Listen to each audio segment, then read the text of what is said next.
जो मीडिया की पूरा हमारा ग्रुप ने सर्वे किया, जैसा कि आपने हमेशा सुना भी होगा कि जहां हिंदुस्तान के प्रिय प्रधानमंत्री नरेंद्र मोदी जी करते हैं मन की बात, वहीं आपसे आज मिलवाने जा रहा हूं विजय बंसल, जो करते हैं 1985 से अपने आत्मा की बात। उनकी अंतरात्मा क्या कुछ कहती है, कैसे उन्होंने संजोया और क्या कुछ कहे और क्या अस्पष्टता दिखी आज तक उनके उन विचारों में। जैसा कि अभी बिहार चुनाव को लेकर के भी देखा गया है, कई ऐसे चुनाव हैं, मैं आपको विस्तार से भी बताना चाहूँगा। जैसे बिहार विधानसभा में इन्होंने 170 एलजेपी 25 के साथ भी कहा था, यानी कहीं ना कहीं इनकी हर कही हुई बात साबित होती जाती है। और इनकी स्पष्टता, यानी कहीं न कहीं इनको अगर बड़े ज्योतिषाचार्य के रूप में भी देखा जाए तो मुझे लगता है कि भारतीय जनता पार्टी के चाणक्य कहे जाने वाली अमित शाह से उनकी वह अंतरात्मा की आवाज़ मिलती जुलती है। मैं आपको बता दूं, जिनका सपना तो बहुत लंबा है, उन्होंने कई बार मोदी जी की तुलना राम राज से भी कर चुकी है। तो आइए हम इस बीच में कुछ जानना चाहेंगे, पहला आपसे उनका परिचय करेंगे। सर, क्या कुछ कहेंगे इस पश्चिम बंगाल का जो चुनाव आने वाला है, जिस पे भारतीय जनता पार्टी को भी काफ़ी उम्मीद लगी है, तो क्या कुछ कहेंगे? आइए हम सुनना चाहेंगे विजय बंसल जी से। जी सर, क्या आप हमारे दर्शकों को कुछ कहेंगे? सबसे पहले तो मैं ये बता दूं, मैं कोई ज्योतिषाचार्य नहीं हूँ और ना ही मेरा ऐसा कोई प्रोफेशन है। मैं जो भी कुछ लिखता हूँ अपनी अंतरात्मा की आवाज़ से लिखता हूँ। पहले 1985 से मैं लिखता आ रहा हूँ और बहुत सारे चुनावों के बारे में मैंने लिखा। और मैंने जैसे राम मंदिर 35 से 370 ये सब मैं 2014 में आदरणीय मोदी जी के प्रधानमंत्री आने के बाद लिख चुका था। ये सब काम होने वाले हैं और ये सब काम हुए बिना किसी खून खराबे के हुए। और एक और महत्वपूर्ण बात मैं अब कहना चाहता हूँ, हो सकता उससे पहले ही, जैसे मैंने 2022 का टारगेट किया था पहले अपने पत्रों में, उससे पहले ही 370-35 से राम मंदिर निर्माण सब काम निर्विघ्न, कोई खून खराबा नहीं, कोई वो नहीं, उसके संपन्न हुए। 2029 तक का मेरी अंतरात्मा कहती है, उससे पहले भी हो सकता है पीओ के भारत का एक अंग होगा, जो हमारे से झूठ फ्रेब के चक्कर में छीना गया, कब्जा किया हुआ है, वो भारत का अंग होगा।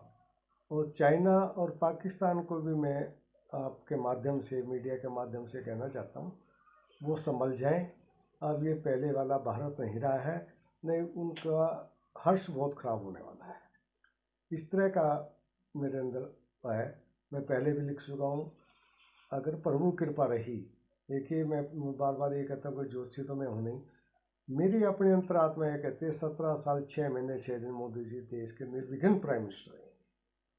और जो मैंने एक पत्र उनको राम राज्य की तुलना करते हुए लिखा था, मेरे अपने पर्सनल विचार हैं। मैं ये जानना चाहता हूँ सभी से, भाई राम राज्य में ऐसी क्या चीज़ थी जो आज मोदी काल में नहीं है?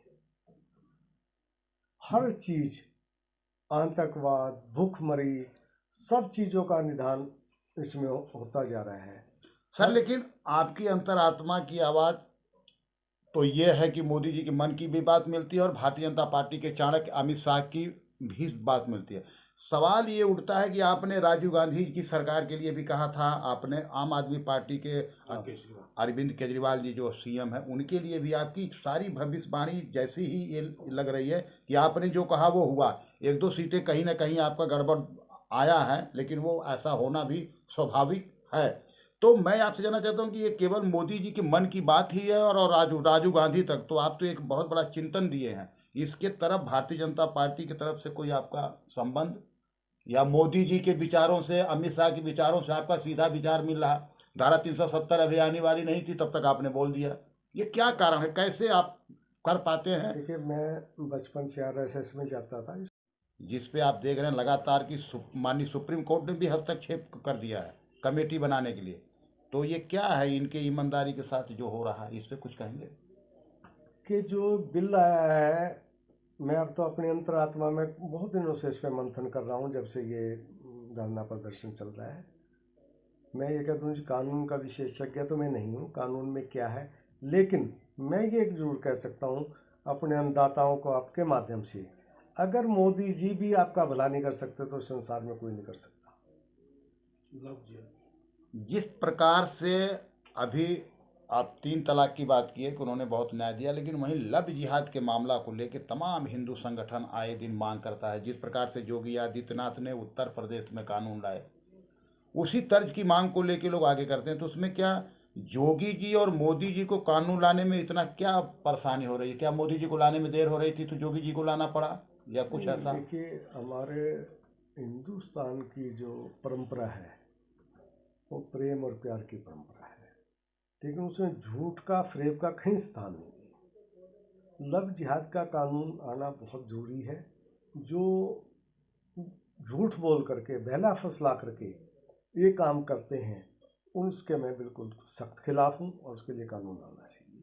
प्रेम प्यार की तो हमारे संस्कृति ऐसी है, ऋषि मुनियों से आप तक हमारी संस्कृति ऐसी रही है। हमारे हिंदुस्तान में प्रेम प्यार है, वो हो, लेकिन झूठ फरेब का कोई स्थान नहीं है। उसके लिए कानून का आना बहुत ज़रूरी है, उसके लिए वो होना चाहिए। विजय बंसल जी, जैसा कि आपकी लगभग एज क्या होगी, हमारे दर्शक जानना चाहेंगे। मैं 65 साल के आसपास का हूँ जी, 65। और घरौंडा जिला करनाल, हरियाणा से बिलोंग करता हूँ। जी जी।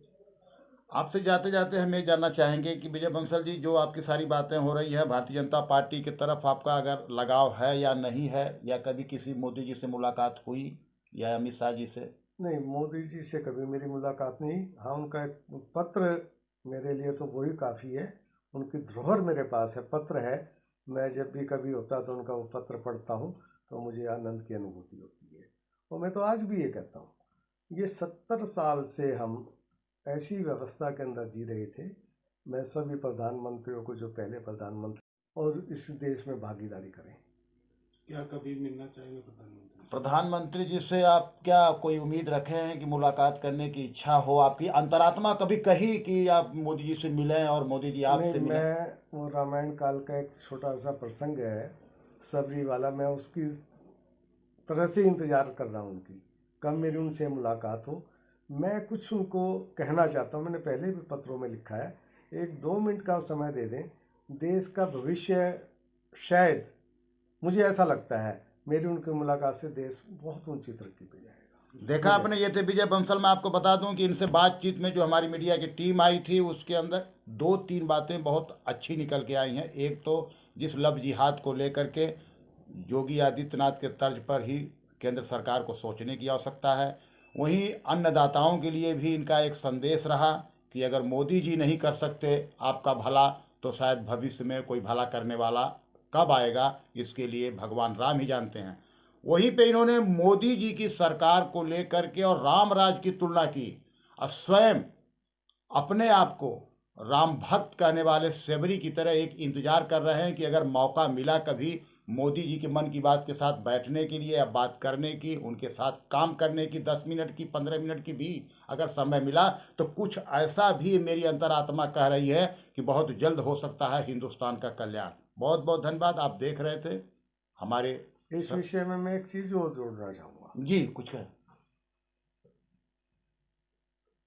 पूरे देश में मोदी जी का प्रभाव बहुत ज़बरदस्त तरीके से चल रहा है, और मैं कहता हूँ, छोटे को, बड़े को, हर वर्ग को, हर कम्युनिटी को उनका साथ देना चाहिए, ताकि भारत जल्दी से जल्दी अपने खोए हुए सम्मान को, जो बहुत पहले था हमारा, उसको प्राप्त करें और दुनिया में एक नाम हो। जो कि मोदी जी ने भारत को विश्व पटल पे तो ला दिया है, इसमें कोई दो राय नहीं है, लेकिन उसको और थोड़ा सा काम हो जाए तो वाकई भारत विश्व गुरु भी बनेगा, और जैसे सोने की चिड़िया किताबों में पढ़ते थे वो भी होगा।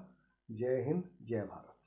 और फिर एक मिशन है हमारा, सहज मार्ग, श्री रामचंद्र मिशन, और आज उसके हमारे हेड जो हैं पटेल साहब, जिनको हम प्यार से दारजी बुलाते हैं, उनकी मेडिटेशन, उनकी गाइडलाइन में, उनके सिखाए हुए रास्ते में मेडिटेशन करता हूँ। और जितनी बार भी मुझे ये ऐसा कुछ आभास होता है, सबका सब ये आभास सवेरे 4 बजे, 2 बजे से 4 बजे के बीच में होता है, और मैं उसको लिख लेता हूँ। और फिर जहाँ जहाँ मुझे पत्र डालने हैं, आदरणीय मोदी जी को, गृह मंत्री जी को, आदरणीय JP नड्डा जी को, और जहाँ भी मैं बहुत सी जगह पत्र लिखता हूँ। मुझे मोदी जी का भी पत्र मिला है, राजीव गांधी जी का भी मिला है, सोनिया गांधी जी का भी मिला है, और बहुत से लोगों से मुझे पत्र प्राप्त हुए हैं। इन सब चीज़ों पे मैं लिखता हूँ। और रहेगी बात अब पश्चिम बंगाल की, पश्चिम बंगाल के बारे में तो मैं ये कहना चाहूँगा, मैंने तो जो मेरी अंतरात्मा कहती है, मिनिमम सीटें जो है ना, मैक्सिमम सीटें इनकी 170 रहेंगी, मिनिमम 149 रहेंगी, ऐसा मेरा मानना है। सर, जिस तरीके से आपकी अंतरात्मा की सारी आवाज़ें, सारी बातें सिद्ध हो रही हैं, उस तरीके से तो भारतीय जनता पार्टी को मान के चलना चाहिए कि अब 170 और 149 का जो आंकड़ा आपने दिया है, कहीं ना कहीं भारतीय जनता पार्टी को तो आपने विजय दे ही दिया है। हाँ, निश्चित तौर पे।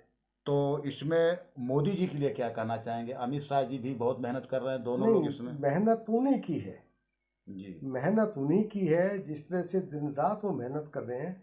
सबसे बड़ी बात जो उनका एक नारा है ना, सबका साथ सबका विकास, वो इतना सफल हुआ है और उन्होंने अपने एक्चुअल जीवन में उसको करके दिखाया है। कोई भेदभाव नहीं।